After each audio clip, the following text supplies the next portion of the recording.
Et poursuivons avec notre invitée Anne Herry. Merci d'être avec nous. Vous êtes directrice du plaidoyer chez Handicap International Humanité et Inclusion. Quelle est la réaction justement du Handicap International face à cette situation dans laquelle est mise les civils, ce danger des mines qui sont réparties finalement, emportées par les eaux, on ne sait où. Comment vous réagissez? Comment pratiquez-vous votre travail sur place? Écoutez, les équipes de Handicap International qui sont présentes sur place sont bien sûr effarées par l'ampleur de la contamination et de l'intensité de l'utilisation des armes explosives. Là, on voit la destruction du barrage, en plus d'être une catastrophe écologique, de détruire les systèmes d'irrigation et de provoquer une situation humanitaire très problématique, aggrave encore cette contamination. Donc on parle des mines, les mines antipersonnelles, les mines anti-véhicules, mais il y a aussi des bombes à sous-munitions, qui sont ces petites bombes qui sont larguées par containers entiers et dispersées sur une surface, et puis tout simplement des restes explosifs de guerre, de missiles, de roquettes qui n'ont pas explosé à l'impact. Donc l'eau vient soulever en fait ces armes. Ce sont des armes conventionnelles, donc manufacturées, qui sont waterproof en fait, et qui vont rester actives en fait, même si elles ont été déplacées par les eaux. Elles se retrouvent dans les caves, dans les maisons, dans les champs.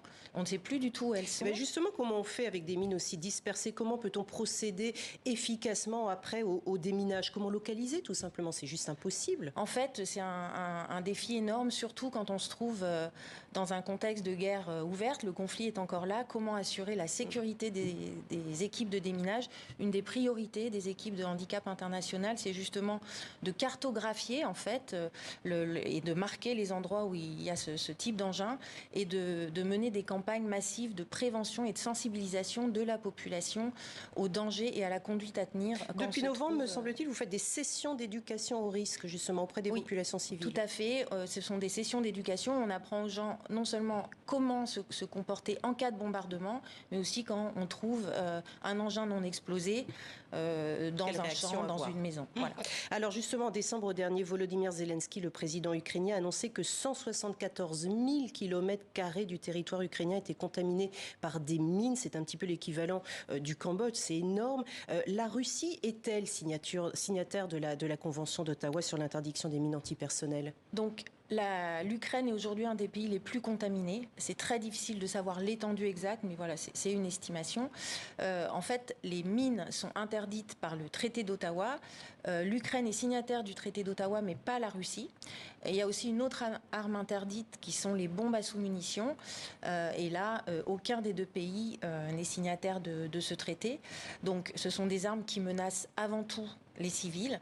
Donc, Handicap International demande à ce qu'aucune des parties au conflit n'utilise ces armes. Mais ça veut dire que quand on n'est pas signataire d'une telle convention, ça veut dire que si on utilise des mines antipersonnelles, ça veut dire qu'on ne viole pas finalement le droit international puisqu'on n'est pas signataire de la convention, on ne s'y est pas engagé? On viole le droit international parce que, en fait, pourquoi ces armes sont interdites? Parce qu'en fait, elles représentent une menace disproportionnée pour les civils, ce qui est interdit par le droit international humanitaire.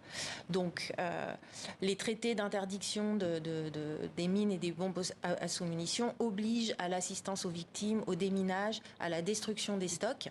Mais ces armes, en fait, sont interdites par le droit international humanitaire. La semaine prochaine, justement, à Genève, se tiendra la conférence annuelle qui rassemble tous les États, les agences, les ONG, autour justement de l'application de ces accords d'Ottawa. Justement, Anne Herry, c'est pas la première fois que je vous reçois. Et moi, j'ai l'impression, finalement, en dépit de votre investissement vous-même personnel, vous rentrez d'Ukraine, vous avez passé 2 semaines, en dépit de l'investissement d'Handicap International, j'ai toujours l'impression qu'en fait, dans les conflits récents, plutôt de faire marche avant dans cette lutte contre les mines antipersonnelles, on fait marche arrière.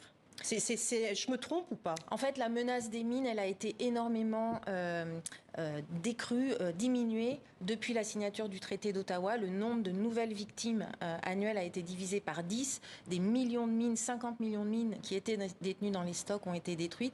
Mais c'est vrai que depuis le conflit en Syrie, depuis la guerre en Ukraine, on constate une recrudescence de l'utilisation des mines. Et nous sommes extrêmement préoccupés. Et cette conférence à Genève sera vraiment l'occasion de faire passer ce message. Alors on parle là de l'Ukraine, mais Birmanie, hausse de 40% des victimes de mines terrestres en 2022.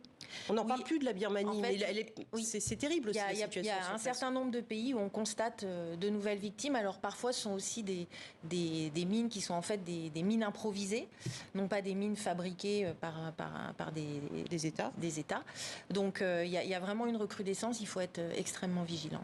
Quels sont les devoirs des États en matière d'assistance aux victimes? Parce qu'il y a un devoir aussi, justement, parce qu'il y a le conflit, puis il y a l'après-conflit aussi, et il faut continuer à déminer. Oui, je vous parlais de ces traités qui contiennent des obligations pour les États signataires de dépenser des fonds pour du déminage et également aider les victimes. Soins de réadaptation, accompagnement pour le retour à une vie normale, et puis aussi dépollution, éducation au risque.